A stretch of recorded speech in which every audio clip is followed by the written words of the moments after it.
terminar, a todas y a todos en nombre de la Fundación Anastasio García Piqueres, es el tercer encuentro que hacemos sobre la lectura a cara libres. Quiero agradecer a la Biblioteca Pública del Conde Duque que nos haya acogido, a su directora Teresa Artegas y a la responsable de actividades Pilar Matías. Y doy las gracias además al Gabinete de Comunicación de MCUGT que nos ha echado una mano en el montaje de este libro. Especialmente quiero agradecer también al padre de una compañera, al pintor Juanjo Abella, que es el autor de ese cartelito que tenéis ahí tan bonito, ¿vale? Y que ha tenido la gentileza de echar un poquito de tiempo para idear ese libro. Agradecer lógicamente a los participantes de este coloquio con este título, que luego me referiré a él, a Susana Castro, a Rosa Regás, a Lorenzo Silva, a Gabriela Ibarra y luego a Maika, que va a ser la conductora de este programa que hoy vais a tener aquí sobre la lectura. Este foro surgió hace ya unos años como consecuencia de una de las inquietudes de la Fundación, que es apoyar, incentivar e impulsar el mundo de la cultura. Y en este caso de la cultura a través de los libros, a través de todo lo que rodea al mundo del libro, no solo a la lectura, sino todo lo que rodea al mundo del libro. Hace unos años que en España ya hemos corregido el analfabetismo, pero todavía seguimos teniendo un porcentaje muy importante de la población que lee poco o muy poco, y en algunos casos nada. Y yo creo que ese es un elemento que nos tiene que hacer pensar. Nosotros creemos además que la cultura tiene una vinculación con el mundo del trabajo. Los que ya conocéis a la Fundación sabéis que nosotros somos una fundación que nace inspirada, impulsada por una organización sindical, que no es habitual, y por lo tanto nosotros sí creemos que la cultura y el mundo del trabajo tienen que tener una ligazón. Para los que no lo sepáis, Rosa es creo la única testigo real de lo que os voy a contar. También hace un año empezamos con una iniciativa que era la de llevar los libros a las fábricas, y este es el segundo año que ya la hemos desarrollado. Hemos llevado los libros para que trabajadores de una factoría, del automóvil, de la siderurgia, de la construcción, leyesen un libro, y luego iba el autor a la fábrica para hacer un coloquio con los trabajadores. Bueno, pues ha tenido tanto éxito que este año hemos tenido que aumentarlo a 9 centros de trabajo y ya tenemos peticiones para próximos años, porque creemos que nunca se debe romper ese nexo entre el mundo de la cultura y el mundo del trabajo, porque parece que son mundos que tienen que estar de espalda y estamos dándonos cuenta que es todo lo contrario. Pero fijaros, hemos tenido algún rechazo por parte de alguna empresa que no le ha gustado la iniciativa, y eso nos ha hecho un poco de coraje, ¿no? Nos da un poco de coraje porque entendemos que no debiera de utilizarse ese tipo de métodos, y lo traigo fundamentalmente por el título que hemos elegido este año, que es el de Censura, Desigualdad y Libros. Probablemente ya la censura, tal y como la conocimos algunos y algunas, pues ya no existe en este país. Esa censura que había de un régimen, que había cosas que no quería que se conociesen, ¿no? Pero probablemente tengamos en estos momentos también otro tipo de censura, ¿no? La censura de aquellos que a algunas cosas no les gusta y por lo tanto cuando algo no le gusta evita que se pueda producir. La censura, por qué no decirlo, de determinados medios de comunicación, no de los profesionales de los medios, sino de los dueños de los medios, que tampoco les interesa en algunos casos que haya determinadas actuaciones o determinados tipos de programas o determinados tipos de cuestiones que puedan llegar a través de los medios de comunicación a la gente. Es aquello de que lo que no vende no interesa. Nosotros creemos que la cultura no es un problema de economía. La cultura es una cuestión necesaria para que la gente pueda actuar en libertad. Y luego lo de la desigualdad. Claro, hablar de desigualdad hoy pues es obligado, ¿no? Primero porque tenemos una desigualdad endémica en la sociedad, la desigualdad que existe entre hombres y mujeres, que eso lo podemos llevar a cualquier aspecto de la vida, al aspecto laboral, al aspecto cultural, al aspecto social, a lo que queramos, ¿vale? Tenemos una desigualdad entre los que más tienen y los que menos tienen. Probablemente haya mucha gente hoy en día en este país que a lo mejor quiera comprar un libro y no pueda porque no tiene recursos para poder comprar un libro, que parece algo básico y elemental. Y por lo tanto nosotros creemos que era muy interesante hoy que ellos y ellas, con nosotros y con vosotras, pudieseis hablar de este tipo de retos, ¿no? Porque al final, de todas estas experiencias que hemos tenido con los libros en las fábricas, hemos aprendido que los escritores, la gente que está en el mundo de la cultura, efectivamente vive en su mundo, hace sus obras, las lleva al público, pero también necesitan estar con la realidad de la gente, porque la realidad de la gente tiene que ser la que le dé la experiencia para poder trasladar los problemas cotidianos. Hacer una ficción puede ser relativamente fácil, ¿no? Intentar desde la realidad hacer una creación literaria, pues eso quizá es más complicado y requiere de algunas otras herramientas. Bueno, yo creo que nosotros vamos a seguir trabajando esta idea de la cultura, no solo con el tema de los libros, aspiramos a hacerlo con otras actividades, porque la cultura es todo, y yo lo que quiero es agradecerles a ellas y a él el que nos hayan podido dedicar estos minutos que van a estar con nosotros, pues para hablar de lo que Maika ya considere oportuno, que es la que va a dirigir este evento, y espero que lo aprovechéis. El compromiso de la Fundación es firme, seguir apoyando a la cultura y apoyando la cultura vinculada al mundo del trabajo. Gracias y que lo aprovechéis.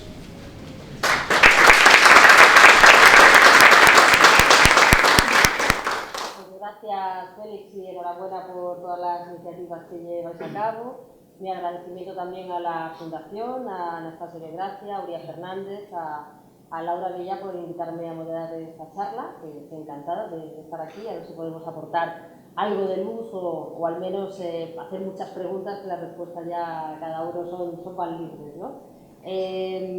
Esta es la tercera edición de la lectura Os hará libres, ¿no? Y siempre se celebra en una fecha, que es el 16 de diciembre, que es hoy. Y es en esta fecha porque es el cumpleaños de Rafael Alberti, tal día como hoy nació hace 113 años. Gracias a todos por venir y a la biblioteca del Centro Cultural Conde Duque por acogernos. La censura, como decías, Félix, ¿qué hacemos con ella, no? ¿Qué hacemos? Bueno, pues la censura, el poder la conoce muy bien porque es un elemento que usa para relacionarse, ¿no? Y para perpetuarse en el poder. Entonces la censura también genera desigualdad. Sobre estas mimbres vamos a crear el cesto por el que vamos a ir llevando en los próximos minutos, ¿no? Entonces yo pregunto, ¿censura impuesta desde fuera o autocensura? ¿Qué es lo que se lleva más ahora? ¿Qué es lo que está más de moda? ¿Cómo podemos hablar de censura cuando tenemos Twitter, Facebook, que son como los baluartes, ¿no? De una era digital que se supone más libre?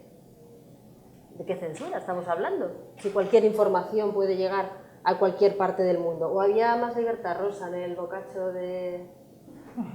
El bocacho sí. Había más libertad ahí que ahora con Twitter y con Facebook, en eso que os intentasteis unos cuantos. Yo creo que la diferencia es otra cosa. En aquel momento había una censura y tú sabías cuáles eran las reglas de la censura.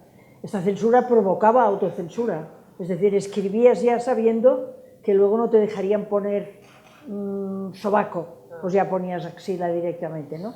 O es igual, todo aquello que te parecía que lo iban a tachar ya no lo ponías. Esto por una parte, pero por otra parte había la censura real, y la censura real pues te exponías a que te secuestraran libros. ¿Y qué nos ha pasado? Que en este momento nos hemos quedado con la autocensura solamente. Y luego hay otra arista, que es la censura del silencio, ¿no? Que esa es otra, que es así como muy oculta también, ¿no? Y que pesa como una losa, y más el silencio de los muertos.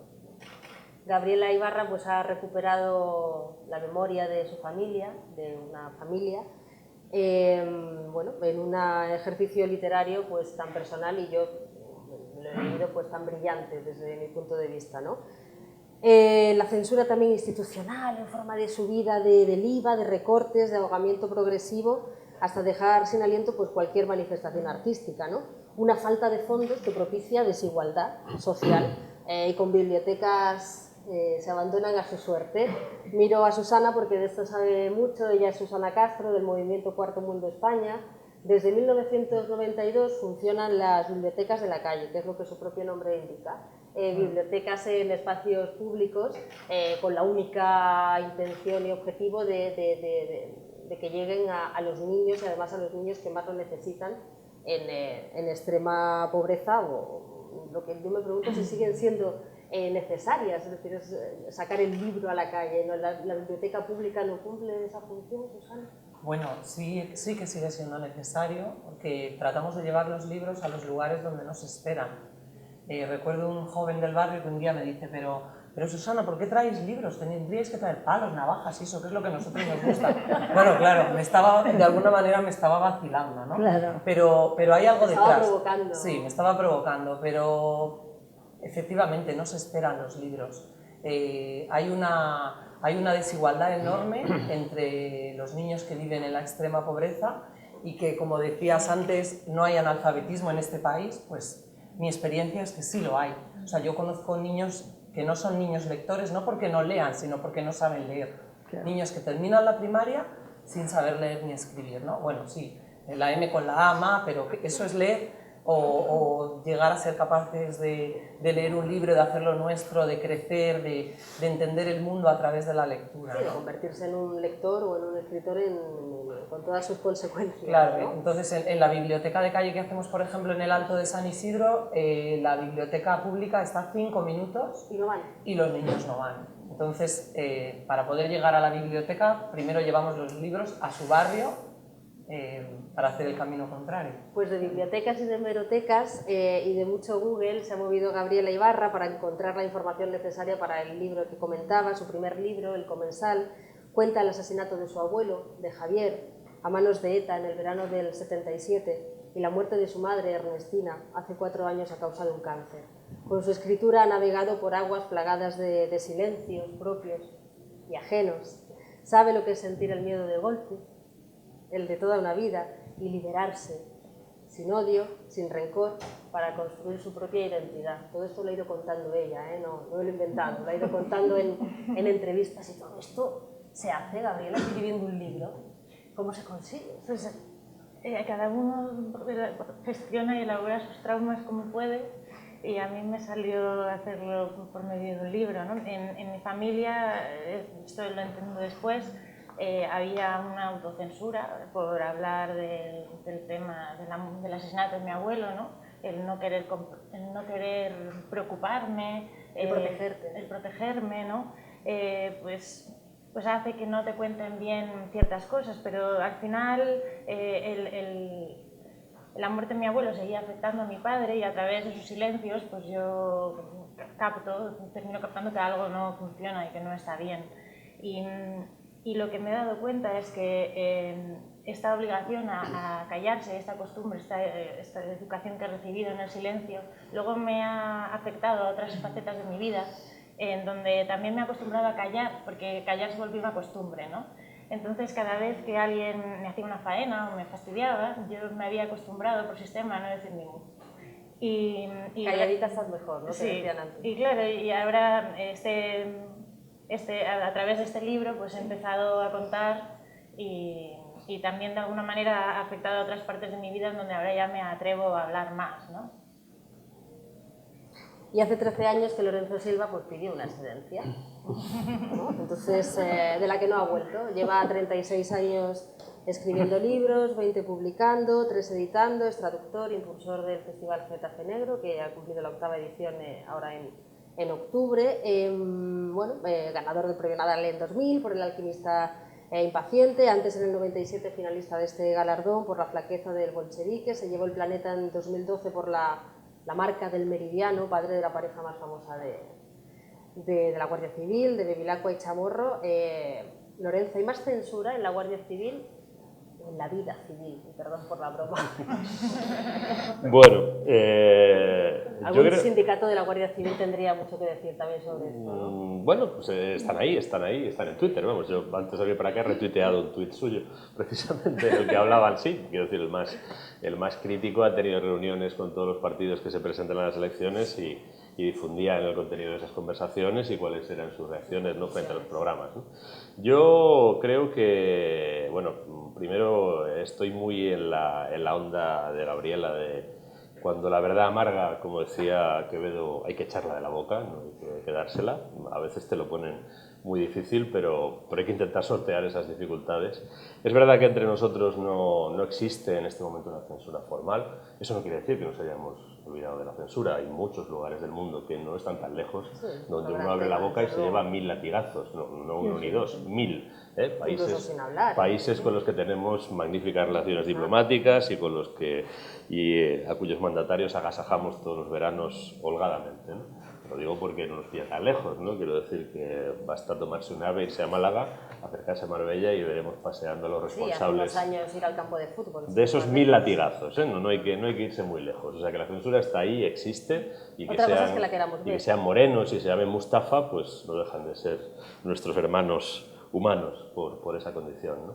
Pero yendo a la pregunta que me planteabas, pues es curioso porque yo que llegué a escribir de la Guardia Civil por casualidad, sin ninguna vocación y sin ninguna necesidad personal, realmente. Pero querías reivindicar o no, algo. no, que va, eso es un malentendido, como tanto. Pues es el momento, utiliza este foro para aclararlo. La vida es por una todas. sucesión de malentendidos, hay que relajarse al final y convivir con ellos, ¿no?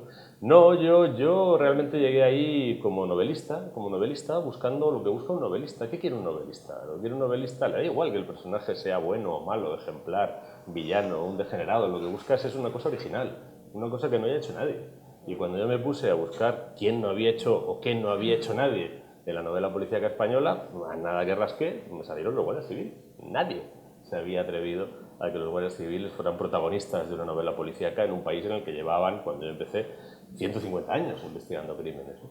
Bueno, a raíz de ese azar que me llevó a tratar de comprender a estos personajes y al principio, en la primera novela casi como un experimento, mi primera novela de guardias civiles, yo siempre digo que es una novela experimental, en el más amplio sentido de la palabra, es decir, no sabía si eso lo iba a aceptar alguien, no sabía si yo iba a poder convivir con esos personajes a los que apenas conocía. Las mismas dudas tendría Gabriela, ¿no? Vamos, También. no, eso es algo, cuando a algo llegas tan de fuera, pues dices, bueno, vamos a ver cómo sale esto, ¿no?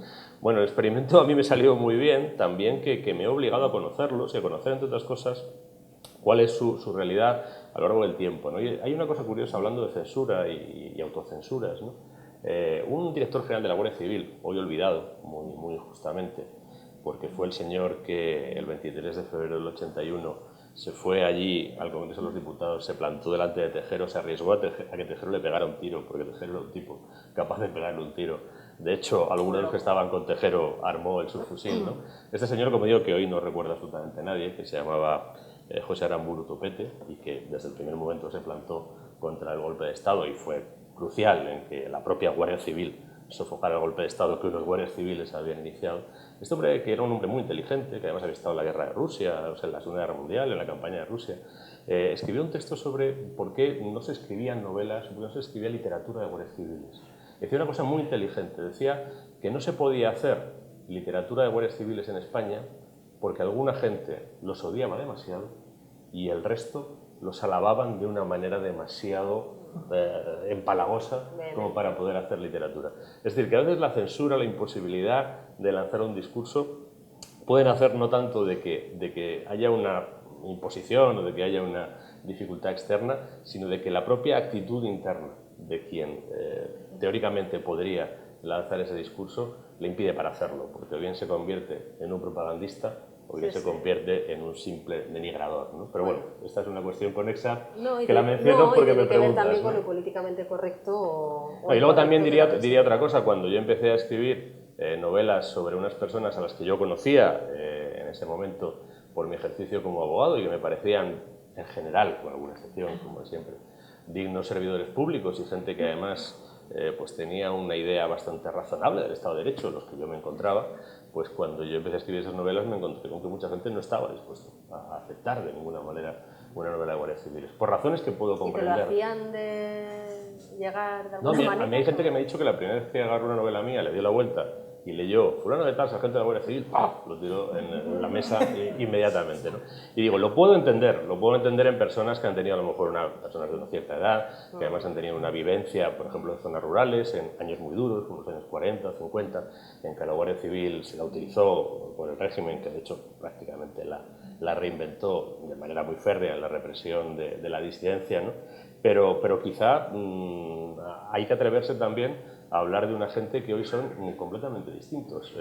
Bueno, la imagen ha cambiado. Sí, pero ha cambiado en los últimos años. Es decir, hace 20 años, doy fe, no era tan fácil. Y hace 20 años yo ya conocía, por ejemplo, a un perfil que hoy sabemos que está ahí, ¿no? Hoy sabemos, por ejemplo, que si una mujer, una mala noche, que vive en un pueblo, su marido le da una paliza, pues si va al cuartel de la Guardia Civil, pues es muy probable que se encuentre una guardia que, entre otras cosas, está formada específicamente Y antes para se reían atenderla. de ellas y ni siquiera iban. Pero es que eso ya existía hace 20 años. Y hace 20 años, sin embargo, lo contabas y Pues no te creían. hace mucho más de 20 años, en 1983, Rosa Regas pensó, he tenido muchos hijos, he plantado muchos árboles, pero al paso que voy me voy a morir sin haber escrito un libro, así que se puso las pilas.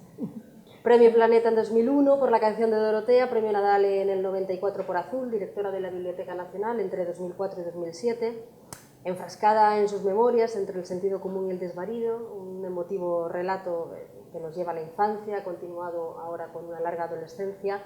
Hablas de los primeros años, Rosa, del franquismo, de lo oscuro y de lo revolucionario que podía ser el acceso a los libros para los niños, cómo se vence un poco, ¿no?, entre la inocencia y la ayuda ambigua de algunos adultos. ¿Cómo recuerdas tu primer contacto con lo prohibido o con lo que no podías acceder? Bueno, yo la verdad es que soy un caso un poco especial porque estuve en el exilio y estuve en un colegio que había fundado un gran pedagogo de la escuela moderna que se llamaba Celestin Freinet, y por lo tanto fui educada de una manera, cuando tenía 3, 4, 5 y 6 años, en una libertad que no he vuelto a conocer nunca más, la verdad. Y que te marcaría nunca más. indeleblemente. Supongo que me debería marcar, pero como al año siguiente estaba en un colegio de monjas, era todo lo contrario, pues yo pensaba, no sé, llegué a pensar que la vida era así. ¿Qué pensaste que era lo normal, lo primero o lo segundo? Las dos. Claro, claro, yo no tenía no sabía que las cosas, no sé, que respondían a una manera de pensar, no tenía ni idea. A mí en un sitio me bañaba desnuda con los profesores bañándose desnudos y en el otro sitio pues tenía que tener el cuello apretado aquí y las medias hasta aquí, era, claro, todo distinto. Bueno, yo me hice a todo. Y también con el asunto de las ideas y de las lecturas, también viví una transformación muy grande. Por ejemplo, yo aprendí a leer en aquel colegio de una manera muy graciosa, en cambio llegué al otro colegio y tenía que aprender a leer por narices. No sé cómo aprendí, pero si no sabías leer lo que te habían enseñado un día, al día siguiente te castigaban de cara a la pared. También lo aprendí. Bueno, las cosas eran así. Lo que pasa es que luego me di cuenta perfectamente que a nosotros no nos querían hacer aprender a leer para que supiéramos lo que dicen los libros, esto lo vi después, sino simplemente para que las estadísticas no nos dijeran que pertenecíamos al grupo de los que no pertenecían a la cultura. Y eso es lo que ha seguido siendo. Yo creo, y tengo la convicción, que desde la guerra, y la guerra se ganó entre otras cosas por esto, hasta hoy, más o menos veladamente, hay un intento de que el personal no piense. Claro, una persona que lee tiene más capacidad para pensar que una persona que no lee. Por lo tanto, no está muy bien visto que se lea. No está muy bien visto todas las cosas que ayuden a la cultura. Lo primero que se recorta en este país es la cultura. Lo primero, si no hubiera sido porque en el año 82-83 Jaime Salinas montó toda aquella red impresionante de bibliotecas, pues seguiríamos sin bibliotecas, estoy segura, o por lo menos no habría tantas. Ahora en este momento hay muchas bibliotecas y gracias a estas bibliotecas se hace frente a una manera de pensar de los gobiernos de derecha, que lo creo sinceramente, de que no hace falta que seamos tan inteligentes y tan listos y sepamos entender las cosas, porque seremos muchísimo más tranquilos, seremos mucho menos protestones y no pensaremos en las cosas como tienen que ir. Y esto me lo confirmó una vez, hace muchos años, cuando yo estaba todavía el régimen de Franco en su poder, cuando corrió la voz y se empezó a decir por los lugares más o menos escondidos que en el País Vasco eran los propios policías, no sé si la Guardia Civil o no, los que repartían droga. Repartían la droga entre los presos para que los presos dejaran de pensar. Bueno, yo no sé lo que había de verdad en eso, pero aquello me hizo pensar Entonces me di cuenta de que en el fondo todo estaba hecho de tal manera para que no pensáramos, es decir, que fuéramos más obedientes, más sumisos, en una palabra, más esclavos. Y creo que de alguna manera esto sigue, porque Eso no ha cambiado, claro, porque claro, adopta distintas formas. no puedo entender como, por ejemplo, cuando hay que recortar, lo primero que se recorta es la cultura. Cuando cualquier persona, por idiota que sea, sabe que la cultura es lo que hace progresar un país. No es la economía nos hace más ricos. Pero esto no es progresar, podemos ser igual de horteras de lo que éramos pobres, seguimos siendo horteras cuando somos ricos. Pero la cultura sí que nos hace avanzar por una razón, la cultura nos hace pensar, nos hace calcular, nos hace investigar, nos hace comparar, nos hace ejercitar todas las capacidades intelectuales que tenemos. Y eso es lo que nos hace progresar. Pero yo me doy cuenta de que estas cosas... Sí, de eso que dice Rosa, están Lorenzo, igual. tú te he leído. Animo a la gente a escribir porque escribir ayuda a pensar. Entonces, ¿los que no escriben no piensan o piensan de otra manera? No, sí, pues claro que sí. Lo que pasa es que quien escribe ejercita la capacidad de analizar su propio pensamiento, de poner en claro su propio pensamiento y también de poner en claro su propia mente. Es decir, yo creo que la escritura es como la lectura, como la lectura activa, de otra manera, porque la escritura es más intensa en ese sentido, ¿no? Es un ejercicio de conocimiento de la realidad y de autoconocimiento del sujeto que está conociendo la realidad. Y conoces mucho mejor cuando escribes tu capacidad de conocer las realidades a las que te enfrentas, ¿no? Eso lo ha contado muy bien Gabriela, ¿no? Sí, claro, bueno, este es un ejercicio prototípico, ¿no? Pero cualquier asunto del que uno Ahora, quiera... que sea arte ya o que sea, quiero decir, eso bueno, ya es pero otra historia, eso ¿no? es secundario, eso Claro, es hasta claro. cierto punto secundario. Quiero decir, al final lo primero que importa es la aventura individual. Y si la aventura individual es gratificante, pasamos a hablar de lo demás. Si la aventura individual ya no es gratificante, lo demás es que no tiene sentido, ni tener éxito ni llegar a nadie, vamos. Que yo solo escribo para saber lo que pienso. Si no lo escribo, yo no sé lo que pienso. Me pregunto voy diciendo cosas. Si este ejercicio lo hacéis con los nenes, con los que estáis en los barrios, no solo invitarles a leer, sino también a participar en algún tipo de escritura o de compartir historias, porque muchas veces les decimos de escribir, pero es que el simple hecho de hablar o de contar, bueno, ¿no? o sea, La lo que tradición invitamos oral es... Vale, la narración oral es una forma de escritura en el aire. Claro. Lo que invitamos Maravilloso. fundamentalmente a los niños es a expresarse. Claro.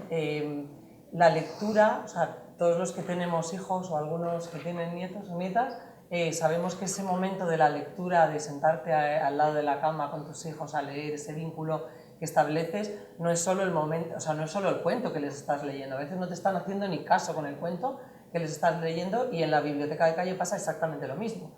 Que a veces te callas y el niño ni se entera que te has callado, pero ahí sigue, y con la carita así puesta como de algo me está contando y te has callado y no se han enterado, ¿no? Entonces ese vínculo que estableces con ellos da mucho pie a expresarse, a compartir cosas de su vida cotidiana y también a censurarse. O sea, yo he oído niños decirle a su hermanita o a su hermanito: cállate, que de esto no hay que hablar, ¿no? ¿Por qué? Porque se avergüenzan, les dicen que no. Porque se avergüenzan, porque saben que puede ser un problema hablar de ciertas cosas de su vida.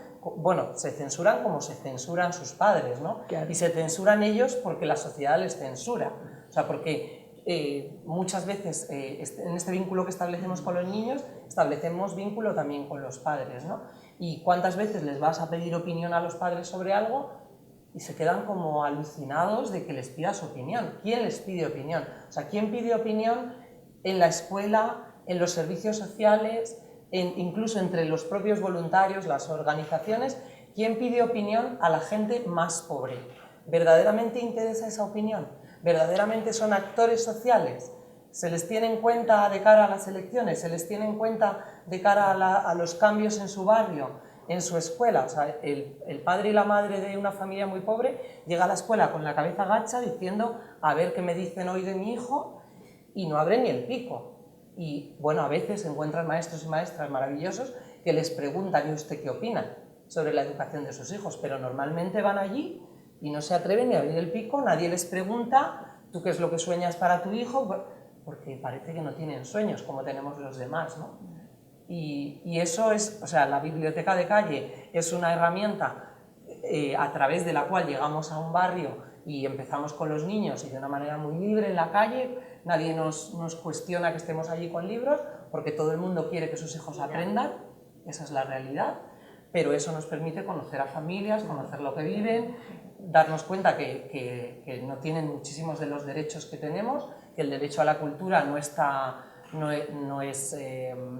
solo, o sea, el derecho a la cultura, si no tienes para comer, si no tienes para pagar tu casa, si nadie te pregunta lo que piensas, si no tienes oportunidad de expresarte, ¿de qué derecho a la cultura estamos hablando? ¿Y has conocido algún caso en el que, en fin, vuestra iniciativa ejerza algún poder transformador, aunque sea mínimo? Porque muchas veces no hace falta...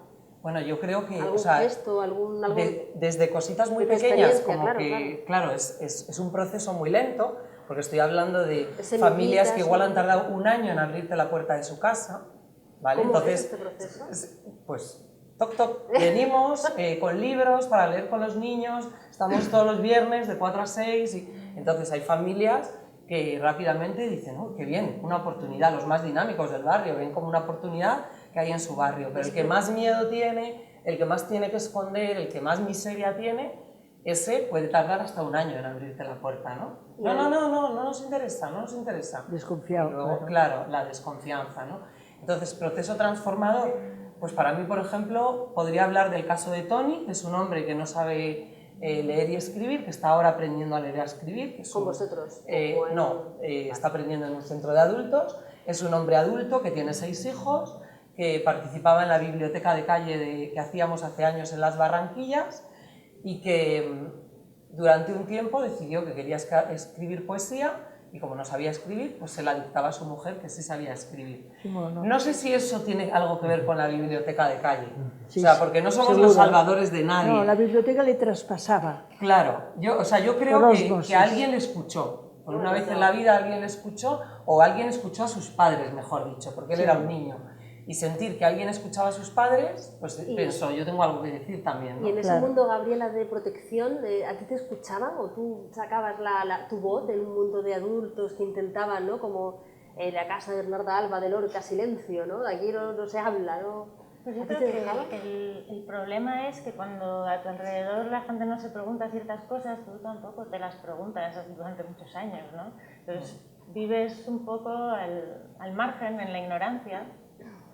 Y yo creo que hace falta que pase algo, porque a todos nos acostumbramos, no hace falta que pase algo, que se descoloque alguna pieza para que te pongas a reevaluar un poco, oye, esto por qué es así, a cuestionarlo todo y por qué mi padre se comporta de esta manera y por qué mi madre esta otra.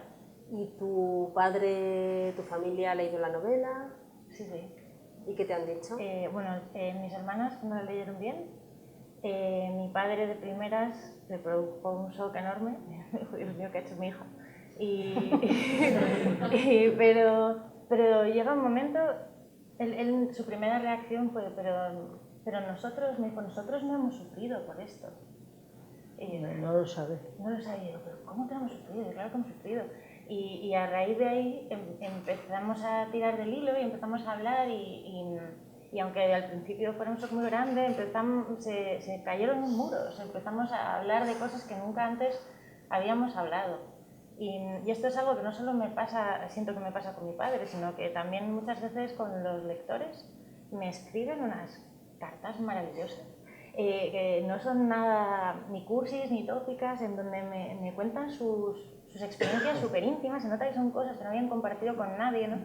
Como he hecho este ejercicio de demostrarlo de alguna manera, pues hay personas de todo tipo, desde algunas que han sido víctimas del terrorismo, también como yo nietos que me dicen que en su casa hay un silencio total sobre este tema, que ha sido aún muy traumático. todavía Todavía hoy sí.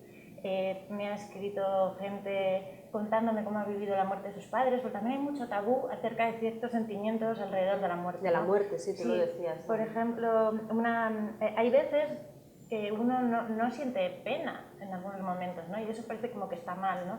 Y hubo una chica muy simpática que me decía que ella quedó huérfana con 13 años y que una de las cosas que apuntó en su diario es siento mucho bienestar y mucha paz, ¿no? Y claro, esas son cosas que uno no se atreve a veces a compartir porque igual es políticamente incorrecto, ¿no? El no sufrir.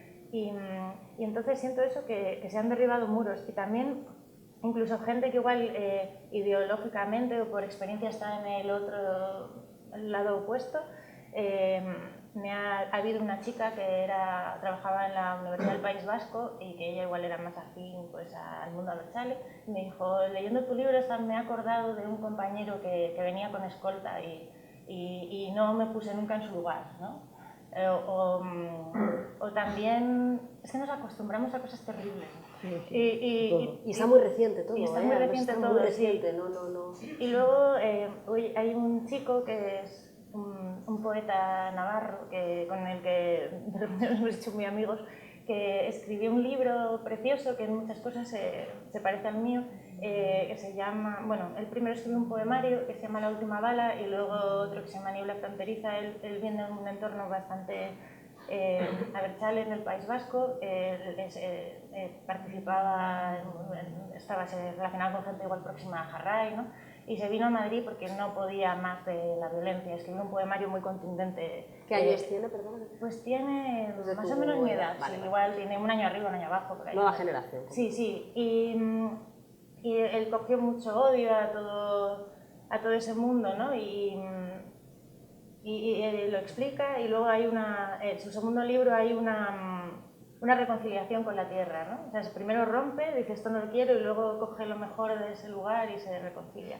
Y entonces lo que me he dado cuenta es que cuando uno cuenta su historia desde un punto de vista personal, porque un tema como el terrorismo no ocurre aislado de la vida de nadie, ¿no? O sea, se mezcla en todo. O sea, se mezcla en lo cotidiano, en casi todo. Entonces, acabas no solo hablando del tema de ETA, bueno, en mi libro además es un tema secundario, sino que acabas hablando de mil cosas, ¿no? De cómo tú ves la vida, de cómo tú ves la muerte. Y entonces es muy fácil que haya gente que te pueda llegar a comprender. Y entonces todo lo que son pues posibles bandos o posibles despersonalizaciones desaparecen, ¿no? ¿Y tú crees que la próxima generación va a ser más feliz por esto? Pues no lo sé. Yo lo que creo que sería más feliz si se escribiera más sobre esto, porque yo creo que sería muy positivo y muy sano que desde distintos puntos de vista la gente contara y compartiera sus experiencias de forma honesta y sin intentar manipular, porque muchas veces se intenta imponer una supuesta visión y yo creo que si se habla y se comparte con honestidad es más fácil que haya una buena convivencia. En esto que hablabas tú, Rosa, de la intencionalidad del poder, ¿no? A la hora de controlar, que no quieren que leamos para no pensar. Es un poco exagerado. Es reduccionista. Nunca lo dirían así. Pero... No, desde luego que no. Ya. Pero es lo que lo que trasluce muchas de las decisiones y lo que une toda la historia de España desde el franquismo ahora. Y decía Lorenzo, en cuanto al nivel del inglés en España, que no te parecía casual que tuviéramos tan bajo inglés. Eso también tiene que ver. ¿Cuándo he dicho yo eso? Hay testigos en esta sala, ¿eh? ¿Por qué los niños que van al liceo francés, todos hablan perfectamente el inglés? ¿Por qué? ¿Y nosotros? Porque se les enseña en inglés. Bueno, pero también se enseña en inglés, ¿no? También se enseña en inglés en los colegios españoles y no sabemos. No, yo, lo que sí he comentado alguna vez es que, y aquí podemos abrir, si os parece, otra dimensión, ¿no? Porque es verdad que ante la inexistencia de una censura formal, de una censura, digámoslo así, clara, explícita, manifiesta, rudimentaria, como en la censura de Franco, ¿no? Donde se llegaba al extremo cómico de la axila por el sobaco y tantísimos otros, ¿no? Ante la inexistencia de esto, sino de algo un poco más sutil, es decir, una barrera un poco más sutil, un poco más dúctil, un poco más invisible, que realmente impide o bloquea la emisión y recepción de mensajes, que es lo que tenemos. Yo creo que ahí juega un papel muy importante la cuestión, que también está en el enunciado de la charla, de la desigualdad. Es decir, muchas veces la censura no está tanto en impedir emitir el mensaje, sino en impedir que se reciba. lo que es más duro, en impedir que se entienda. Y enlazo con tu pregunta. Yo no creo que aquí se haya, creo que ha sido pura y simplemente incapacidad o desidia, ¿no?, en la enseñanza de lenguas extranjeras y también poca vocación por parte de los españoles de aprender lenguas extranjeras. Yo te puedo decir que yo he estudiado toda mi vida en la enseñanza pública, no he ido a ningún colegio bilingüe ni de ningún tipo y me las he arreglado por mi cuenta para ser medianamente competente en inglés, francés, alemán, catalán, italiano. Soy competente, puedo leer en todas esas lenguas sin ningún problema. No he necesitado, bueno, pues francés estudié algo en el colegio y con ese algo me enganché enseguida a escribir. Inglés con 12 años yo a las 8 salía de mi, a las 7 salía de mi casa por la noche y me iba a una academia que era del ayuntamiento, que era prácticamente gratis. ¿Tus padres te tuvieron algún y yo, en cuanto conseguí inglés, pues me puse a leer en inglés. Y el alemán pues estaba ya trabajando, pero digo, bueno, hombre, me gustaría saber alemán, pues conseguí que la empresa me pagara un profesor de alemán, que tampoco era una cosa muy allá, y en cuanto pude empezar a leer, pues empecé a leer. Italiano, portugués o catalán, pues a nada que se ponga uno, empieza a leer. Y bueno, cuando tienes dos lenguas, la tercera es mucho más fácil. Pero es una lengua romance como el español, italiano, portugués o catalán, tú te pones y con un diccionario y en 3 libros estás leyendo competentemente. Y es un esfuerzo individual. Nadie tiene que venir a dártelo. Pero nadie te ha explicado lo importante que es esto. Si vas a clases de idioma de lengua extranjera en la escuela, claro que alguien tiene que venir a dártelo. Está obligado, pero la experiencia es que en España se enseña el inglés en español. Claro. Se enseña mal. Mayoritariamente en español, se sigue mal. enseñando mayoritariamente en español. Se enseña mal, si yo en eso estoy de acuerdo, pero también solo mencionaba y desarrollaba que también hay poca vocación de aprendizaje de idiomas. Bueno, porque tampoco nos lo han enseñado. Ya, pero nadie sabe. Si tenemos un presidente del gobierno que no sabe hablar más que el castellano... De aquí, ¿quién sabe inglés? Pero ahora sí que hay recursos. ¿Quién sabe inglés? Ahora sí que hay perfectamente recursos. para... Bastante. ¿Podemos cambiar ahora la charla inglés? Yo no sería capaz. No, a lo que yo quería ir en todo caso era que efectivamente, y quiero decir, nos hemos ido por la parte secundaria del argumento. La parte principal del argumento es que nunca hemos tenido una buena enseñanza de lenguas extranjeras, pero es que tampoco tenemos una buena enseñanza de otras muchas habilidades que predisponen a la comprensión lectora. Para mí ese es el gran problema y sobre todo lo que es peor, esa enseñanza no solo no la tenemos buena en general, sino la tenemos desigualmente repartida. Hay nichos sociales donde es muy fácil acceder al aprendizaje de esas competencias y nichos sociales donde es muy difícil acceder al aprendizaje de esas competencias. Y otra cosa que también me gustaría poner encima de la mesa. Al margen de lo que los nichos sociales determinan, restringen o dificultan, una comunidad tiene herramientas de educación masiva de la población. Las tiene, y más una sociedad desarrollada como la nuestra. En nuestro caso tiene 3 herramientas de educación masiva, vamos a poner 2. Herramientas de educación masiva de la población. Sí, herramientas de educación masiva. Una es la televisión en abierto y otra es la radio en abierto. Y sobre todo hay televisiones y radios públicas, a mansalva, que cuestan un dineral que como ahora nos hemos enterado, pues se gastaba en otras cosas, ¿no? Pero ¿por qué todo ese arsenal educativo? Porque eso es un arsenal educativo de un potencial descomunal. Está orientado a Gran Hermano 16 y a la última tendinitis de Cristiano Ronaldo. No lo sé. Una y otra vez. ¿Por qué? Ahí es donde yo me hago la pregunta y tengo alguna respuesta porque tengo alguna clave que mi biografía me permitió desentrañar, pero vamos, ¿Ha habido lo dejo encima de la mesa. algún argumento que querías retomar, ¿no?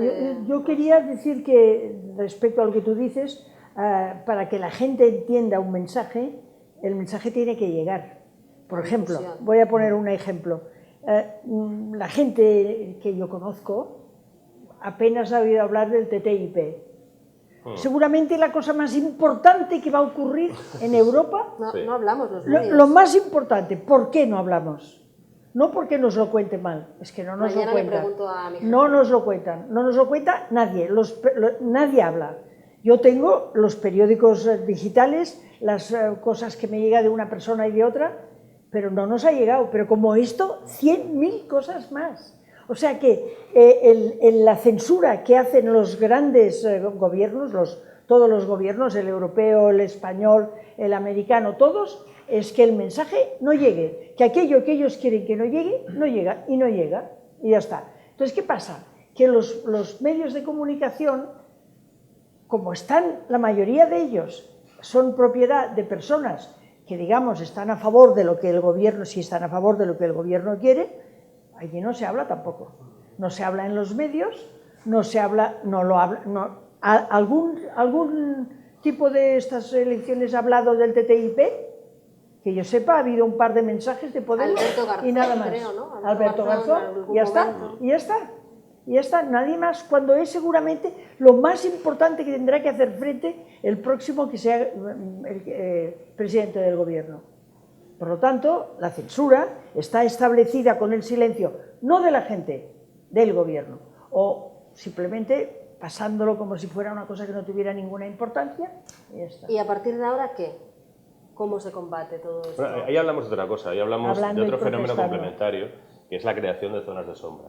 La creación voluntaria de zonas de sombra. Esa es una de las formas de censura, no es una censura formal, pero el TTIP tiene dos sombras superpuestas. Primero, es bastante complejo desde el punto de vista técnico, económico y jurídico, y segundo, son negociaciones secretas. Son negociaciones secretas, es así de crudo. Claro. Se ha creado un espacio de opacidad. Pero que lo mismo pasa, por ejemplo, cuando hay un conflicto armado. Ahora mismo hay varios conflictos armados, y hay varios conflictos armados en los que, por ejemplo, está implicada España, ¿no? Ayer fue el ministro de Defensa a Irak y fue de noche. Sí. Fue de noche. Sí, sí. Es decir, es muy gráfico Y dicen que ver, no estamos... ver cómo todo es de noche, ¿no? Todo es de noche. Ahí tengo yo alguna experiencia, porque incluso he escrito algún libro sobre Irak, sobre Afganistán y demás. Ahí durante mucho tiempo lo que se creó fue una zona de sombra absoluta, y además con una cierta connivencia de los medios de comunicación, porque, por un lado, no se dejaba informar de nada. Hay aspectos de una operación militar que tienen que ver con la seguridad de las tropas, que eso no se puede informar, evidentemente, pero los norteamericanos llevan reporteros, las unidades de marines, y ya los llevan controlados para que no cuenten esos temas, pero lo otro, hay unos ojos ahí mirando, ¿no? En nuestro caso, todo estaba completamente cerrado, y quizá la guinda del pastel, que lo hacía todo un poco más sangrante, era de cada cierto tiempo iba allí un ministro, el presidente del gobierno, se llevaba a 3 directores de periódico, que hacían un tour de 1 h 30 por la base, guiado por una sala que estaba, y entonces eso, como en Ikea. no, pero lo peor es que eso lo hemos llegado a considerar información sobre Irak o sobre Afganistán. No sé, eso es publicidad. Eso es un publireportaje del gobierno. Pero Y fíjate... los periodistas españoles no hacían absolutamente nada. Yo cuando publiqué el libro sobre Irak, me vinieron varios periodistas y me dijeron, oye, ¿de dónde has sacado la historia?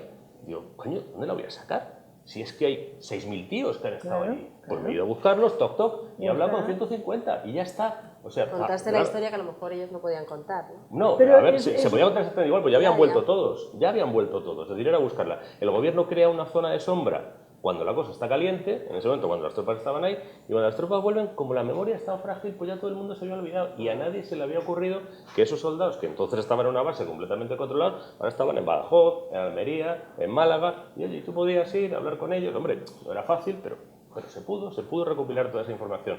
Es decir, crean zonas de sombra y luego confían en nuestra pereza, que también es una Pero forma yo creo que hay una connivencia, un trabajo de equipo, por decirlo así, entre lo que el gobierno no quiere que se sepa y los medios de comunicación. Voy a poner un solo ejemplo. Resulta que de repente sale el señor Hollande y dice, Francia está en guerra. ¿Está en guerra por qué? Primero, ¿por qué? Está en guerra porque ha habido un atentado, de acuerdo, un atentado de señores que son franceses. Y entonces la guerra quiere decir que se va a bombardear y se pone a bombardear como un loco en Siria. Pero es que ¿acaso no había bombardeado en los 2 últimos meses? ¿No había hecho otra cosa que bombardear Francia? Pues ni un solo periódico, ni uno, lo puso ahí en el papel y dice, pero este señor, ¿por qué dice que está en guerra? Y se pone a bombardear cuando ya había bombardeado. ¿Sabes lo que quiero decir? O sea que las noticias se saltan una a la otra tan rápidamente que van pasando y se van dando por ciertas cosas que son absolutamente falsas. Y esto tiene una explicación también, y yo como periodista ahí voy a intervenir por alusiones, porque, en fin, después de la construcción el periodismo es proporcionalmente el sector que más desempleo ha producido la crisis. Entonces los periódicos, las radios, las televisiones se han encargado en estos años de crisis de ir en forma de ERE o de despidos varios o tal, quitando de las redacciones a los periodistas más experimentados, más molestos, los que saben varios idiomas, los que bueno, tienen una trayectoria, han desaparecido, y esto tampoco lo hemos contado, han desaparecido de las redacciones. ¿Y ahora qué? ¿Ahora quién lo cuenta? Pero es que pasan muchas cosas de estas. es tremendo, es tremebundo la cantidad de cosas que están pasando y que parece que no pase nada, parece que no pase nada y lo sabemos todos muy bien. Y de repente hay una noticia que veis que es falsa. Por ejemplo, el otro día apareció la noticia, alguien dijo que una televisión determinada, que no voy a decir el nombre, que estaba a favor de Ciudadanos. Pues enseguida vino un señor que me mandó un correo que la había recibido de no sé dónde, diciendo que esta televisión estaba financiada por la Caixa, que es la que financia a Podemos. A Ciudadanos. Bueno, entonces, claro, como esto no sale, esto se mueve en niveles muy particulares, la verdad no aparece nunca, ¿no? Y esta es la verdadera censura, yo creo, la verdadera censura, por lo menos de lo público, ¿no? ¿Y para dónde tiramos? Yo vuelvo a lo de antes. ¿Cómo se arregla? En parte, esto se podría arreglar, la información está disponible, buena parte de la información. O sea, buena parte de la información que permite desmantelar esa afirmación de François Hollande, que está golpeando duro por fin el corazón del Estado Islámico, está disponible. Quiero decir, uno entra en Internet y vamos, en 6 enlaces puede levantar la tapa de ese titular y ver pero la realidad. Pero una cosa es información particular y la otra cosa la No, general. pero a lo que voy es, por ejemplo, levantar la tapa es, hay un reportaje que se publicó, tampoco en un medio clandestino, en el New York Times, sobre cómo viven las mujeres esclavas, las mujeres esclavas del Estado Islámico, que son las habitantes de Raqqa. Es decir, cuando Hollande manda esos aviones a bombardear, lo que está bombardeando es a esas pobres mujeres claro, aterrorizadas y secuestradas que viven en subterráneos, que alguna está casada ya con el cuarto mujahidín, porque a medida que van muriendo las van casando con otros. Un reportaje magnífico hecho por una periodista. Bueno, pero ahí está.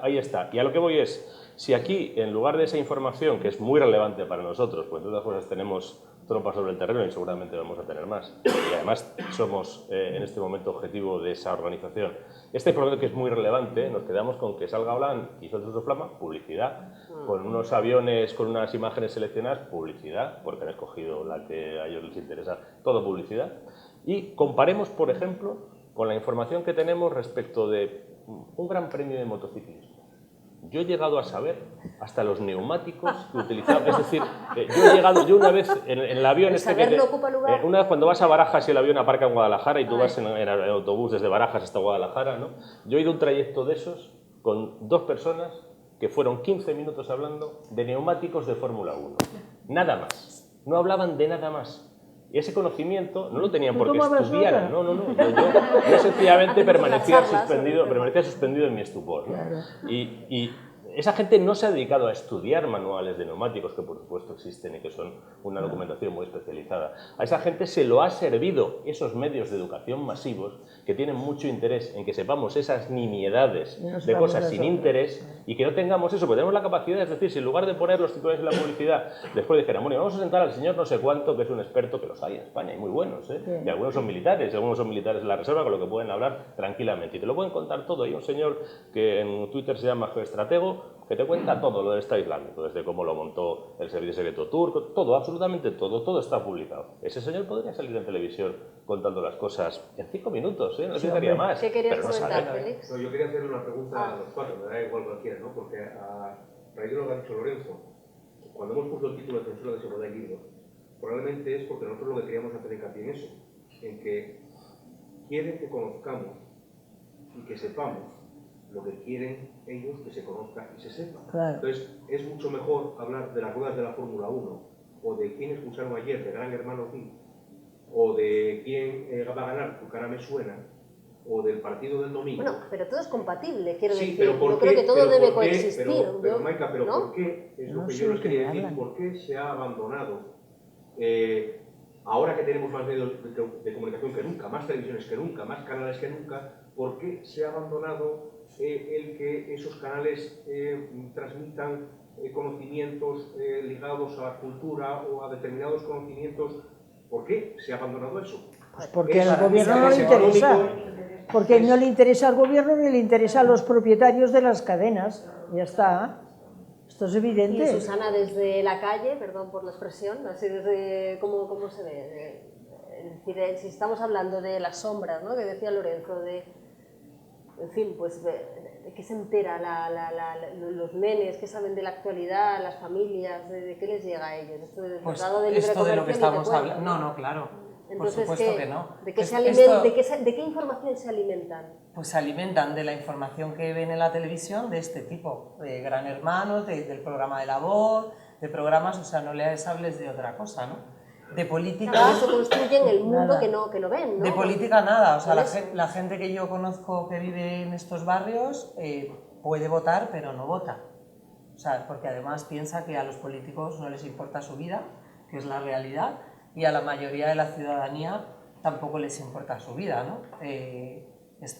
O sea, todos somos testigos de cómo la gente está en la calle, de cómo la gente no tiene para comer, de cómo buscan en los contenedores que están al lado de nuestra casa, pero luego pues ver reacciones como la que yo vi en mi barrio, de que iban a poner un albergue para personas sin hogar y no querían que lo pusieran allí, ¿no? Nadie quiere que otros estén en la calle, pero que no me los pongan cerca, ¿no? Si son más Porque, pobres, menos. Claro, si son más pobres, porque además luego conoces a esa gente y dices, pero ¿qué te va a hacer este hombre? Si es que no puede ni con su alma, ¿no?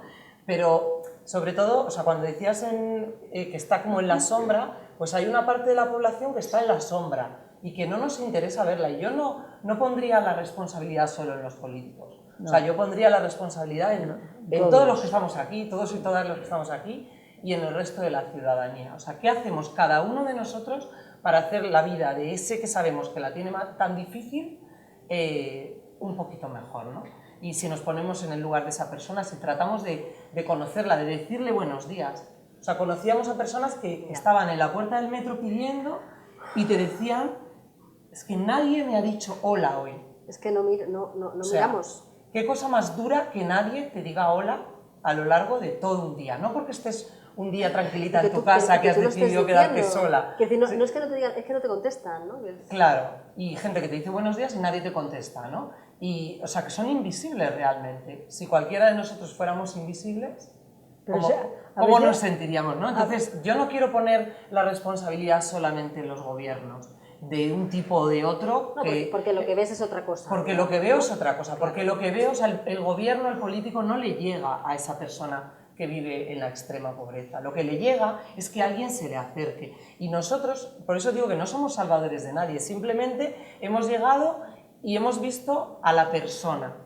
y le hemos puesto nombre. Entonces, esta persona que vive esta situación tan dura, que es posible que en su familia haya droga o haya robos, pero tiene nombre, tiene una historia. Y esa es la historia que intentamos recoger, ¿no? Decís, escriben los niños. Bueno, a veces escribimos con los niños, pero sobre todo intentamos escribir con los padres. O sea, que esa historia de las personas más pobres de una sociedad, que solo la escriben los profesionales, los universitarios, incluso los voluntarios que van al barrio, que la puedan escribir las personas que la viven, ¿no? Que viven esa extrema pobreza y que son los que mejor saben qué es vivir en la pobreza. Claro, vivir en la pobreza, como decías tú, Gabriela, escribamos más, ¿no? Para entender más lo que ha pasado, lo que nos rodea y lo que está por venir, ¿no? Esa invitación y lo que decías tú también, ¿no? Es que escribir... ¿Y qué decías tú, Rosa, que tú habías empezado a escribir? No, que yo solo escribo para saber lo que pienso. Pero yo igual, Rosa, yo no sé lo que pienso hasta que lo pongo por escrito. Y cuando lo leéis, yo cuando me pongo a escribir me sale, pero si no me pongo a escribir me cuesta mucho más. Seguramente si me pusiera lo sacaría, pero si me pongo a escribir sale. ¿Y luego os reconocéis a vosotras mismas en lo que habéis escrito? Hombre, claro, solo faltaría que es vuestra... reconociera. No sé, a Lorenzo, no sé si a Lorenzo a ti te pasa esto, de que lo que escribes te reconoces, no tiene por qué, ¿no? Depende de lo que escribas, ¿no? Bueno.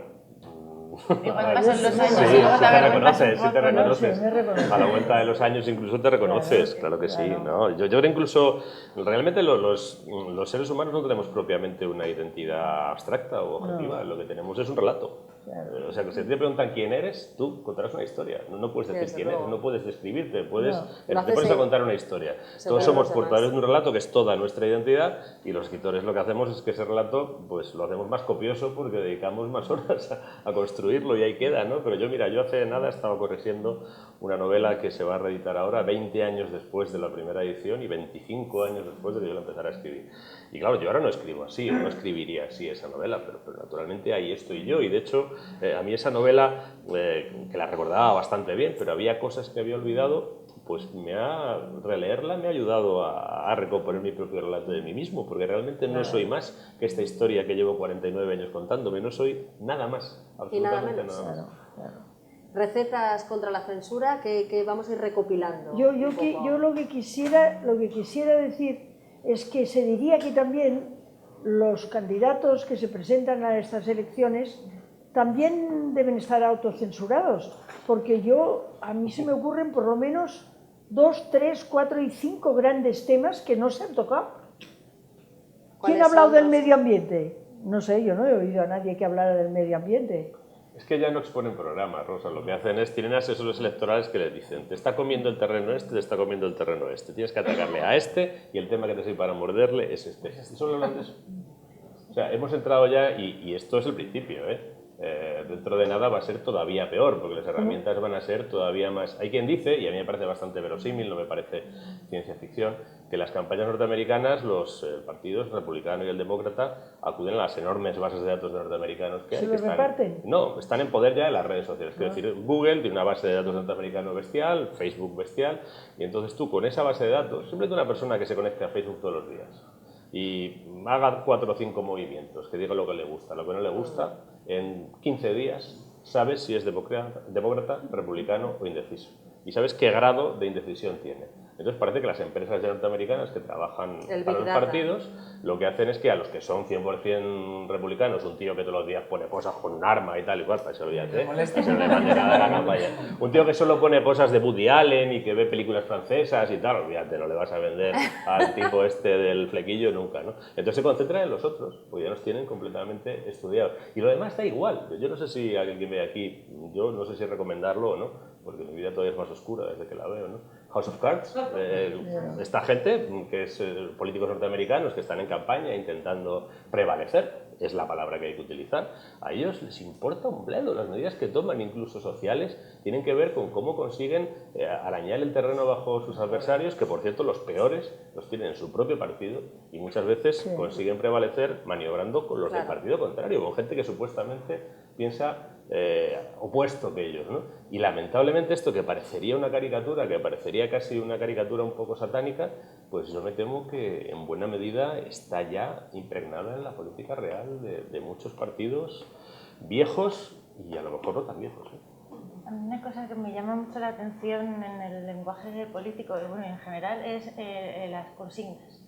Como que últimamente me da la sensación de que todo se reduce a una consigna, a frases, ¿no? A pensamientos para que quepan en un tuit y se repiten y a base de esa repetición machacona la gente los hace suyos, ¿no?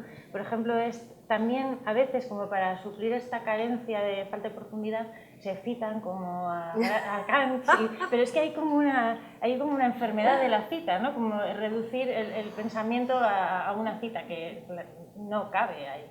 Y entonces, pero esa gente de esa manera se siente pues, igual más inteligente, pero no lo es. Y también otra cosa que me sorprende, estas elecciones me pidieron que hiciera una pequeña pieza para el país y me fui primero a un evento de Podemos y luego a otro de Ciudadanos. Y cuando antes fui a La Morada, un centro que tiene Podemos en Arganzuela, y una cosa que me llamó mucho la atención, bueno, me ocurrió ahí, pero me podría haber ocurrido en cualquier lado, es la chica me recibió utilizando el mismo lenguaje que utilizaba su partido, ¿no?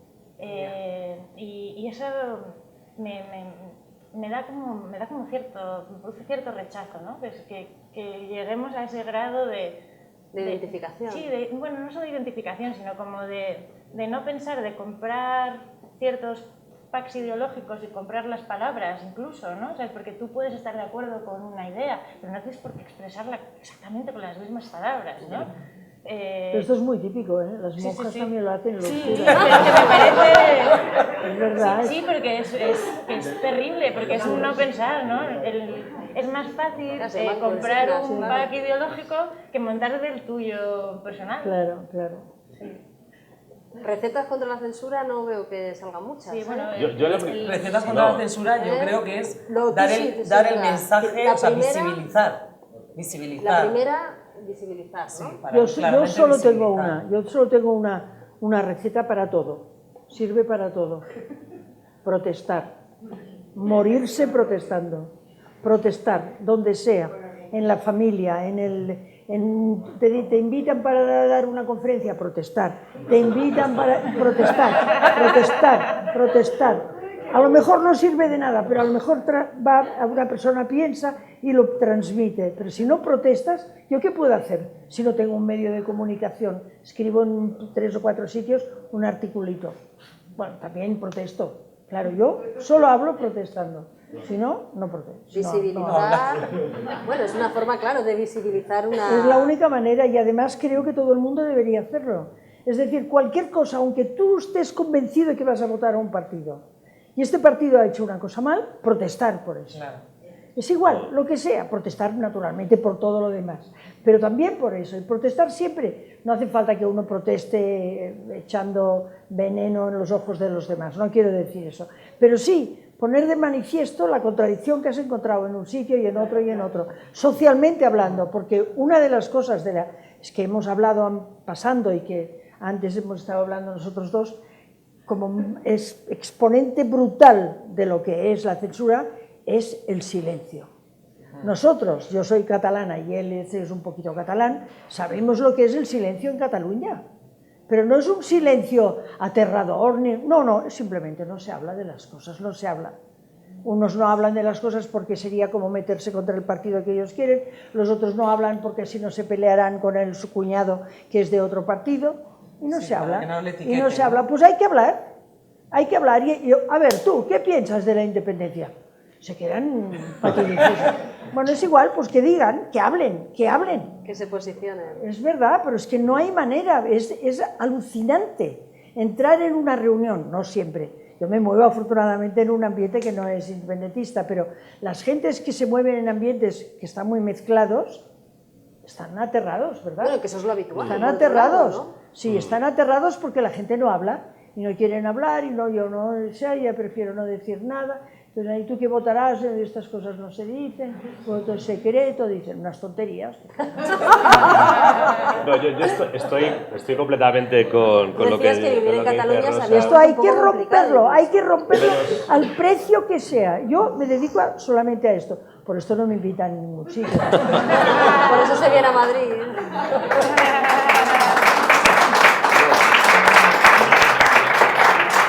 Pero cuéntame tu experiencia. No, yo soy catalana y lo veo de una manera, pero tú no eres catalana y lo ves igual, sí, ¿no?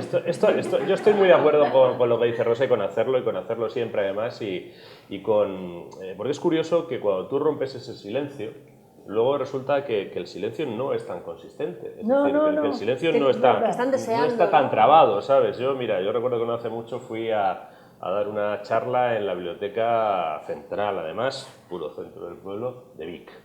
Y Rosa sabe lo que es Vic. Bueno, yo me bajo, dejo el coche en el parking, yo estoy en Cataluña, entonces fui con mi coche desde donde vivía en Barcelona. Pero a ti, ¿cómo te invitan a dar una...? Sí. ¿Cómo te invitan a Rosa, ti? Si escribes en castellano y además eres castellano. Sí, pero tú eres yo soy surrealista. catalana y a mí no me invitan. Pues la vida es surrealista y yo aparco mi coche, salgo y todos son esteladas, ¿no? Porque hay en medio un montón de esteladas. Todo. Y llego y hay como 250 personas. Entonces yo hago mi prédica, pues no sé, la que toca en ese momento, y el primero que levanta la mano, por supuesto, el de Esquerra, que está con el arcabuz bien cebado de pólvora para dispararme, ¿no? Entonces me dispara y le pregunto al bibliotecario, digo, para responder esta pregunta, ¿cuánto tiempo tengo?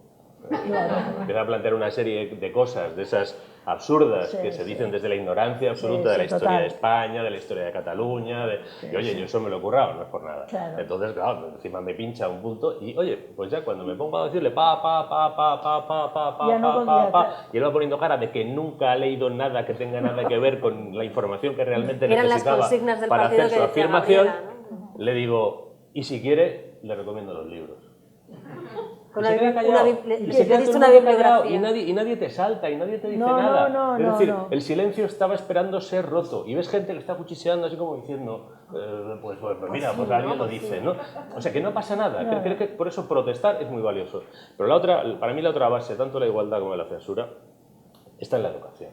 Está en la educación, que es la que realmente te forma ciudadanos capaces de demandar, de hacer surgir la necesidad y de impedir que la sociedad defraude esa necesidad de tener ese suministro y esa provisión de cultura y esa provisión de lectura y esa provisión de pensamiento, ¿no? Una de las cosas significativas de esta campaña es que no han perdido ni un segundo en hablar de cultura y que por una alusión, mal hecha a Kant, es verdad, han hecho 39 símiles futbolísticos en cada debate, cada partido, bueno, es lo que hay, es lo que, ¿y cómo se lucha contra eso?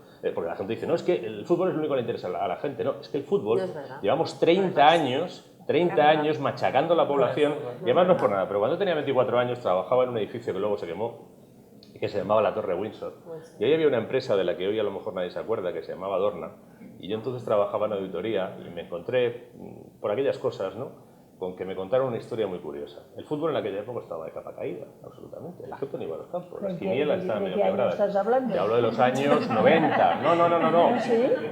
El fútbol estaba así, las quinielas no recaudaban, los clubes estaban todos quebrados. Bueno, pues esta empresa lo que hizo fue una cosa muy ingeniosa, compró todos los derechos de televisión, que estaban de saldo, estaban todos quebrados, los compró todos. Y se fue a la televisión y le dijo, oye, que tengo todo esto. Y la televisión le dijo, esto no vale nada, si la gente no va al campo, y aquí no tenemos buenos equipos, nos eliminan todos los mundiales y tal. Dice, espérate, tú tienes una televisión, yo te vendo los derechos, y que la gente vaya al campo, y esto valga o no, depende de lo que tú informes.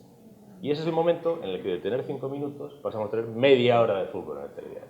30 años de eso, pues han generado, a través de un medio de educación masiva, que en este caso funciona como medio de deseducación masiva, pues ha creado una demanda brutal, una burbuja descomunal, con fraudes a Hacienda, la Seguridad Social, con empresas quebradas. ¿Por qué el Real Madrid no echa a Benzema? Por una cosa muy sencilla, Benzema es un activo de, no sé, de 50 o de 40 millones de pavos.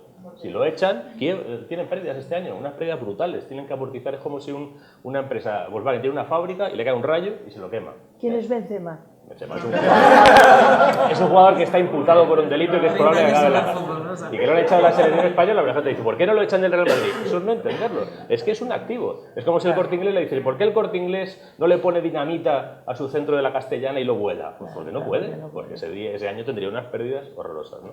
Bueno, pues todo esto urge suplantarlo por educación de verdad. Y la educación al final lo que conduce es aquello que recordaba siempre San Pedro y que nunca es más pertinente recordarlo que ahora, y que tiene que ver también con lo que decía Gabriel, es decir, con lo contrario de esa palabra que he utilizado un par de veces, que es la despersonalización, que tanto ayuda, pues primero a ignorar a la gente, a que podamos demonizar a un enemigo, a tantas otras cosas, ¿no? Y es aquello que San Pedro siempre recordaba a Píndaro y decía que ese es el objeto realmente de la educación. El objeto de la educación no es llenarnos de conocimientos, llenarnos de contenidos científicos, técnicos o tecnológicos, como parece ahora, ¿no? El contenido de la educación es enseñarnos a hacer un aprendizaje individual que permita hacernos a cada uno de nosotros eso que dice Píndaro en las típicas.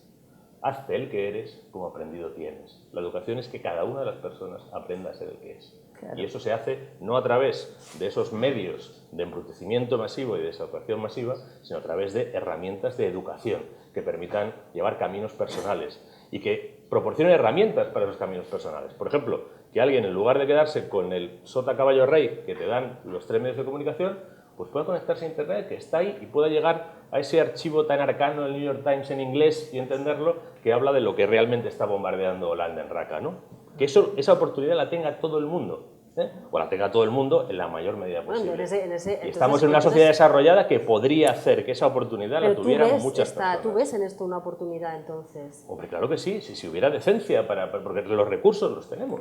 Los recursos los tenemos. No diré que para llegar al 100% de la población, pero sí para no tener cifras como las que tenemos ahora. Las cifras que tenemos ahora, seamos serios, son que 9 de cada 10 españoles no son lectores.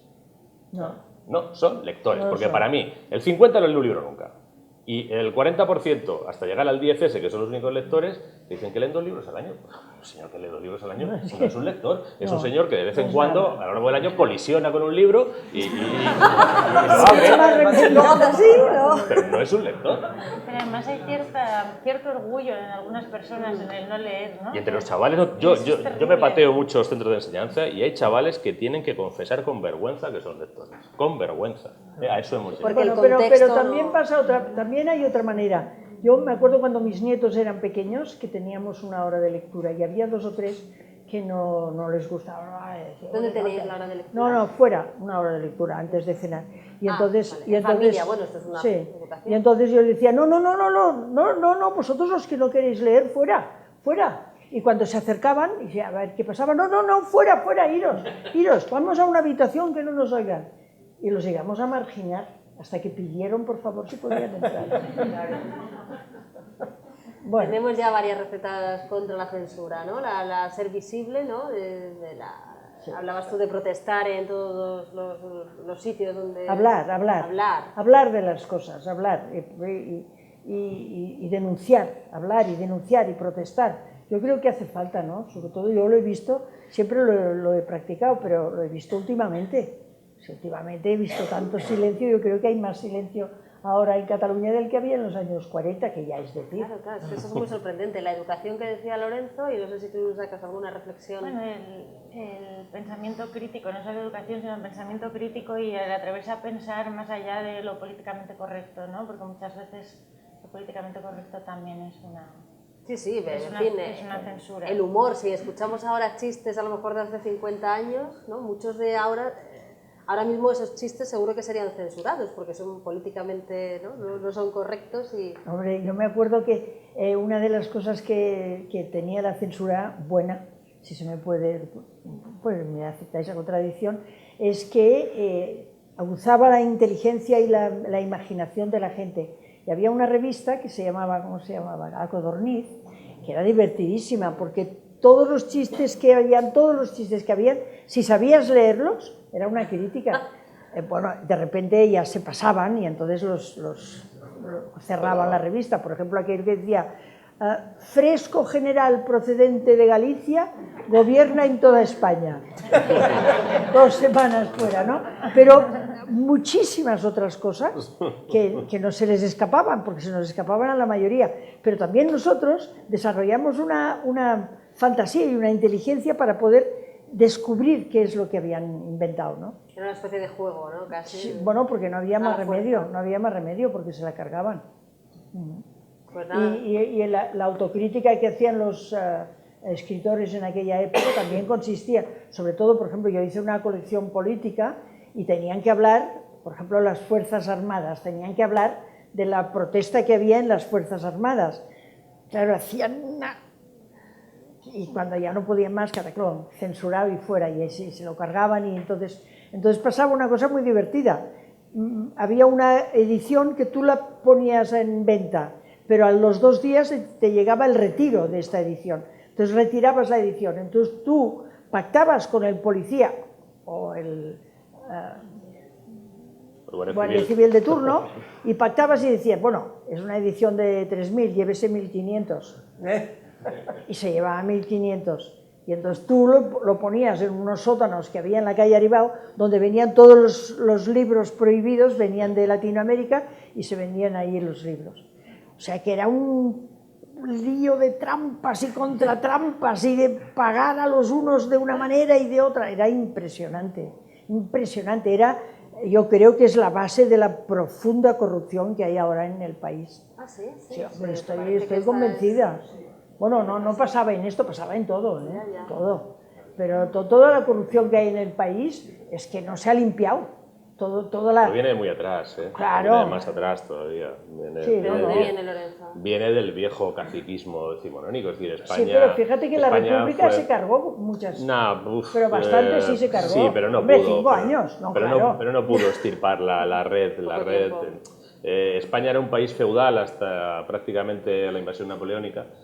Napoleón no nos consiguió restituir a la modernidad porque lo echamos, y entonces se cambió el régimen feudal por un régimen caciquil, que es el que tenemos a día de hoy, muy evolucionado, muy tuneado, mucho más contrapesado que nunca, vamos a ser justos también, ¿eh? Porque el cacique no tenía ningún contrapeso. Ahora el cacique tiene contrapeso, llega un cacique está en la cárcel, cosa que antes era muy difícil. A veces. No, pero antes ninguno, o sea, a un cacique podía entrar en la cárcel si le hacía una trapisonda a un cacique mayor. Pero ahora hay muy pocas veces, ¿eh? No, hay algunos, hombre, hay algunos. Oye, Fabra está en la cárcel, es un cacique de libro. Bueno, no, pero quiero decir que eso hace 100 años habría sido completamente imposible. La Caballé tendría que estar. pero lo han perdonado. No sigamos, porque con ese tema yo me caliento.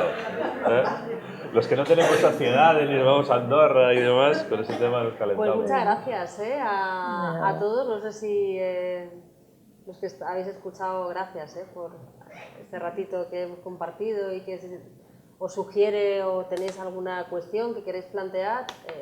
Rosa, ¿y qué pasa con los refugiados?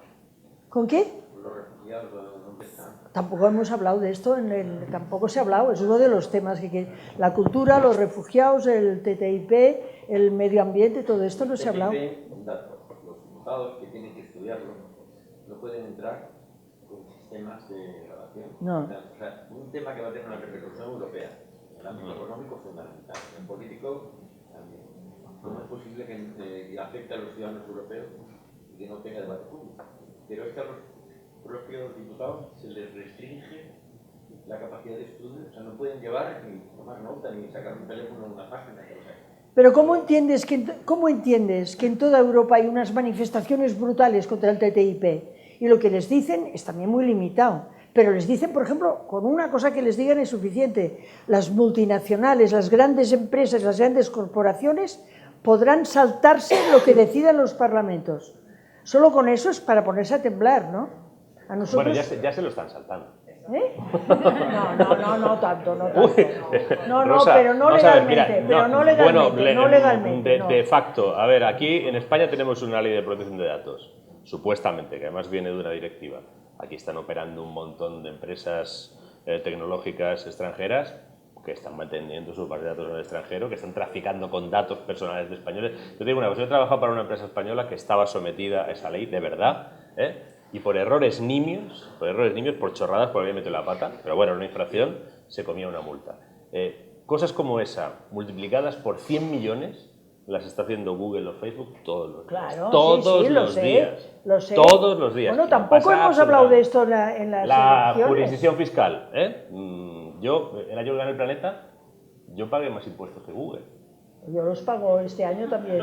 Yo pagué más impuestos que Google. ¿Te fuiste a Irlanda? Pero varias veces. ¿Sabes qué paga el Corte Inglés? Pero varias veces El más 1% impuestos que paga el Google. Corte Inglés. El 1% paga el Corte Inglés.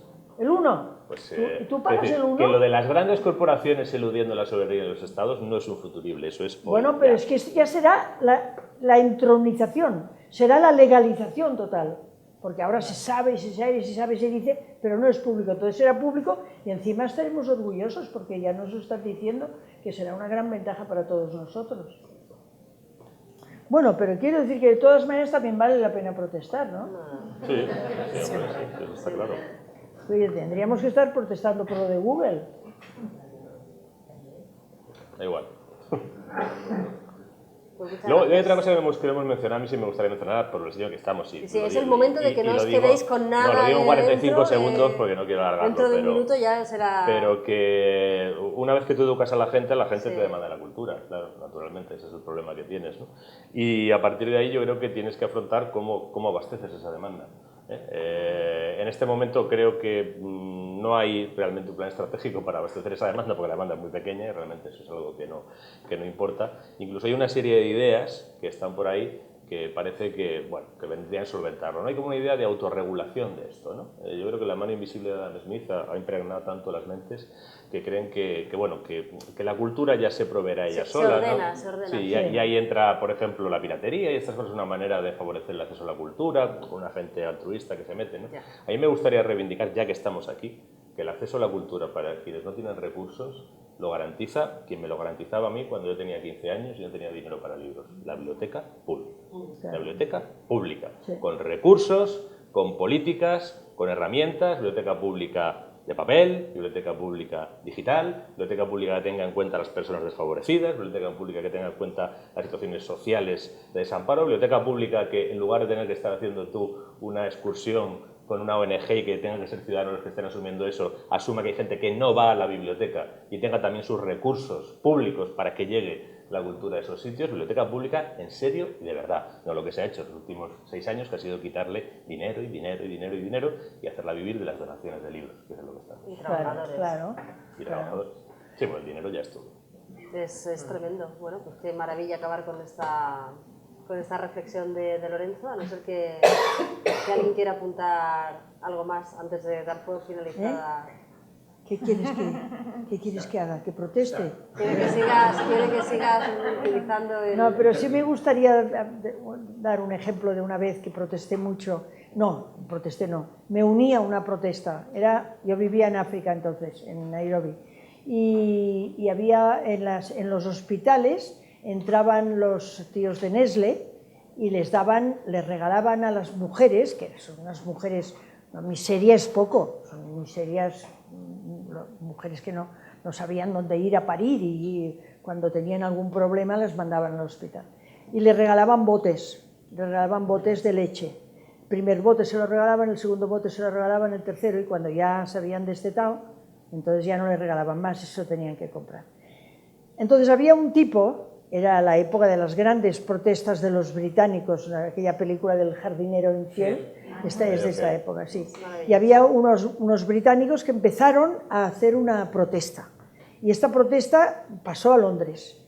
Y no sé si pagaron, no sé lo que hicieron, pero hubo tal negación a comprar productos Nestlé que Nestlé tuvo que rendirse.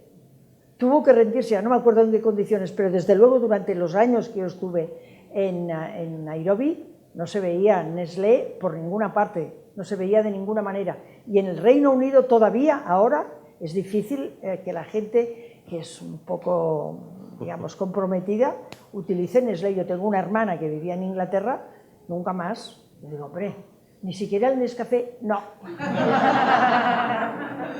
Bueno, yo soy una de esas, no compro Nestlé. Claro. Sí, sin llamar a ningún boicot, espero que salgamos todos con un espíritu combativo. Decías, María, ¿querías comentar algo? Sí, no, me hace una pregunta. Mientras llega a este modelo idílico de biblioteca pública con el que estoy de acuerdo, el papel de la sociedad civil hacen ellos, porque la educación está bien, pero si hay, ella ha evidenciado que existen unas lagunas muy importantes que el Estado no está por atenderlas, y como nosotros tampoco las vemos, no le mandamos al Estado que Claro. Entonces, ahí yo creo que es un problema que es difícil de solucionar, pero no tengo la solución.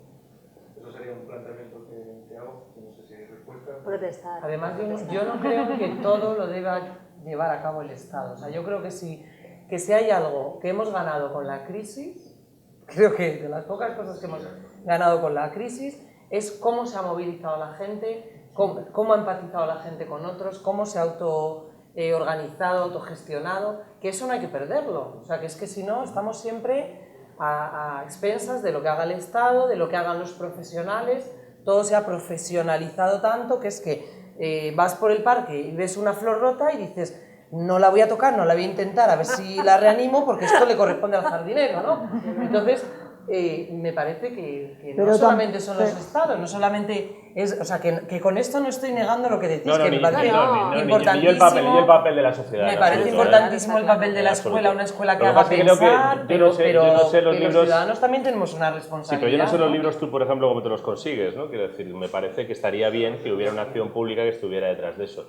Y decías que es un supuesto idílico. Bueno, no es tan idílico, es que no estamos hablando de tanto dinero, ¿eh? Es que el dinero se va a expuertas para otras cosas, en otras partidas, de cuya bastaría utilidad comprar pública yo tengo muchas dudas. Evidente. O sea, no estamos hablando de una inversión ni muy cara y además es una inversión de una rentabilidad social para mí clarísima. Es que la pero bueno, quítalo, a ver, la realidad es que nosotros no solamente llevamos los libros, o sea, el libro es un medio. Entonces, yo digo que los niños de ese barrio, no todos, afortunadamente no se acercan a la biblioteca, pero incluso niños que van a la biblioteca pública vienen a la biblioteca de Cayo. O sea, es que detrás de ese proyecto hay muchas más cosas. Hay una lucha por los derechos muchísimo más grandes, ¿no? Entonces, esto es un medio. Pero yo, por ejemplo, tengo un compañero que trabajaba como mediador del libro en Francia, él es francés, y una de las labores que hacían era llevar libros a la calle. Que bueno, pues aquí no se hace, ¿no? Se hacen trueques de libros y cosas así, pero incluso para poder participar en un trueque de libro tienes que tener un libro que poder cambiar, ¿no? Entonces, algo que nos parece como tan altruista, que todo el mundo tiene un libro que intercambiar, pues desgraciadamente no todo el mundo tiene un libro que intercambiar. Entonces, bueno, pues las desigualdades llegan a a puntos extremos. O sea, yo te comentaba, Maika, la brecha digital, antes era la del libro y ahora es la digital. O sea, podemos ver niños de familias muy desfavorecidas con unos móviles así que dices, wow, si es que tienen un móvil o tienen un plasma o tienen un tal, pero no piensas, ya no hay brecha digital. Ya no hay brecha digital, ¿no? Pero no tienen ordenador.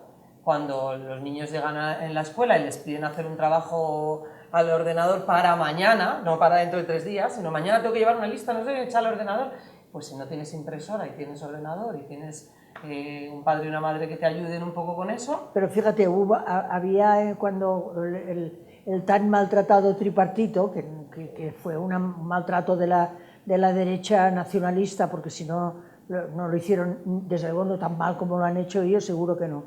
Una de las cosas que hicieron es llenar todas las aulas de ordenadores. Todas las aulas, todos los niños tenían ordenador. Bueno, lo primero que hicieron los otros es retirarlos. Nos volvemos locos, ¿no? Claro. Un año tienen ordenador, otro año... Se los vendieron y no dijeron dónde dejaban el dinero.